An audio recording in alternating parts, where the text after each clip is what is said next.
An open letter to anti-Zionists. Dear anti-Zionists, you probably do not think you hate Jews. Many of you have built an entire political vocabulary designed to assure yourselves that Jews have nothing to do with your movement at all. You oppose Zionists. You condemn Zionist power. You warn about Zionist influence, Zionist money, Zionist control, and a uniquely bloodthirsty Zionist state. And because you can point to a Jewish person who agrees with you, you believe the accusation of Jew hate has been answered. It hasn't. Anti-Zionism is not simply a political position about Israel. It is one of the principal forms Jew hate has taken in the modern world. Israel is frequently its object because Israel functions as the collective Jew, sovereign, visible, capable of defending itself, and no longer dependent upon somebody else's permission to survive. Jew hate has never remained frozen in one form. It adapts to the moral vocabulary of its age.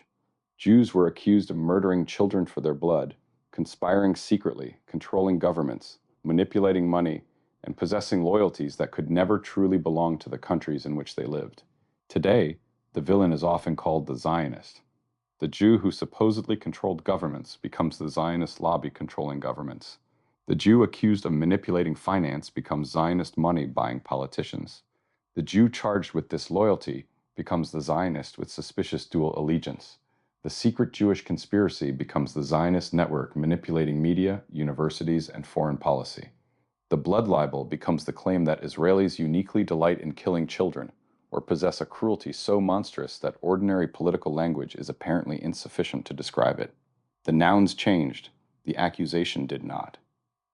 And libels have a purpose. They make cruelty feel justified. Once Jews are portrayed as uniquely dangerous or bloodthirsty, excluding them becomes self-defense, harassing them becomes activism, and violence against them acquires an explanation. Modern anti-Zionism has worn many ideological costumes, from Soviet anti-Zionism and Arab nationalism to Islamism and parts of the contemporary far left. The costume changes, the target remains Jewish collective existence. This is why the claim that anti-Zionism has nothing to do with Jews collapses the moment Jewish institutions and ordinary Jews are targeted for their relationship to Israel. When a synagogue is protested because it supports Israel, you call the target Zionism. When Jewish students are expected to denounce Israel before they are accepted into political spaces, you call the issue Zionism. When Jews are treated as morally suspect because they refuse to repudiate the Jewish state, you insist this is merely politics. At some point, Zionist stops functioning only as the description of a political belief. It becomes a category that makes differential treatment of Jews acceptable. And here is the part many anti-Zionists refuse to confront. Zionism is not some foreign ideology imposed upon Jews. It is an expression of Jewish peoplehood. Jews are a people with a history, culture, language, homeland, collective memory, and political will. Zionism holds that Jews possess the same right other peoples claim for themselves, to organize politically, defend themselves collectively, and determine their own future in their ancestral homeland. Once you declare Jewish collective political existence illegitimate, you are no longer merely criticizing Israel. You have decided that Jews, uniquely, may not exercise a right you recognize in other peoples. That is the singularity of the demand. This is also why pointing to anti-Zionist Jews proves very little. Every people contains dissenters, and Jews have never suffered from a shortage of disagreement. The existence of Jews inside a movement cannot tell you whether that movement is hostile to Jews. A Jewish person cannot grant you a universal permission slip to define Jew hate for everyone else. Selecting the Jews who agree with you while dismissing the Jews who do not is not evidence that you listen to Jews. It is evidence that you listen to useful Jews. Nor can this discussion be reduced to the current Israeli government. Governments change, prime ministers leave, coalitions collapse, policies are reversed. None of that explains why the Jewish state is so often described not simply as wrong, but as fundamentally illegitimate. Many countries have disputed borders, ugly histories, military abuses, ethnic conflicts, and governments deserving severe criticism. Yet there is an international movement devoted to convincing people that the continued national existence of the Jewish state is itself an injustice. That exceptionalism should tell you something.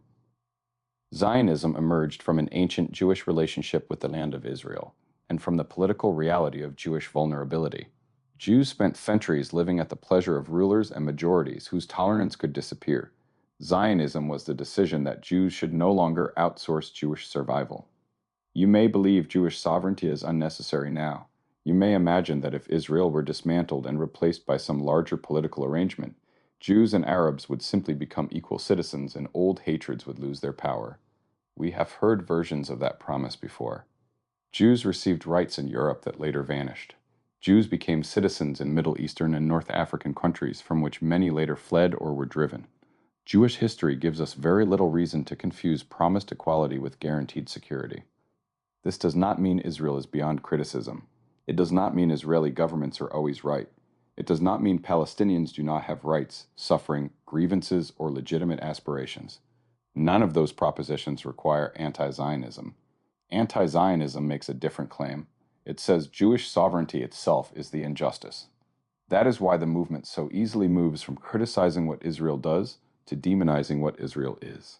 Israel becomes not merely a country involved in a bitter national conflict, but a symbol onto which enormous evils can be projected: colonialism, racism, imperialism, genocide. Whatever the moral emergency of the moment happens to be, Israel somehow finds itself at its center. Jews have seen that pattern before. The individual Jew once served as an explanation for society's problems. Now the Jewish collective often does. So I am asking you to examine your movement differently. Stop asking only whether you personally feel hatred toward Jewish people. That tells us almost nothing. Most people who participate in hate movements do not think of themselves as hateful. They think they are fighting something dangerous. They think the target deserves exceptional treatment. They think they are exposing hidden power. They think their anger is righteous. Ask harder questions. Why are Jews expected to answer for Israel in spaces where other ethnic and religious groups are not required to answer for foreign governments? Why does Zionist so often appear in accusations that once used the word Jew? Why are Jewish institutions treated as legitimate political targets because they maintain relationships with Israel? If your movement truly opposes Jew hate, none of this should frighten you. You should want to know when an old blood libel has been dressed in contemporary language. You should want to know when conspiracy theories about Jews have become conspiracy theories about Zionists. You should want to know when political criticism has crossed into collective demonization. And when Jews tell you that this is happening to us, your first instinct should not always be to explain why we are wrong. Listen. Not because Jews are infallible. We are not. Listen because we have lived with Jew hate for a very long time. We know that it changes costumes. We know that every generation insists its version is different from the last. We know that hatred rarely introduces itself honestly. And we know how dangerous it becomes when the people spreading it are completely convinced that they are the righteous ones. Anti-Zionism is not dangerous because it criticizes Israel. It is dangerous because it takes ancient ideas about Jews, attaches them to the Jewish collective, and presents the result as virtue. If you genuinely care about fighting hatred, look at that possibility seriously, not as an accusation, as a warning. Because the history of Jew hate is filled with people who were certain they were fighting something other than Jews. Sincerely, a Zionist Jew. If you enjoy my writing, support me by buying my book, Screaming into the Void, available on paperback or Kindle on Amazon.com.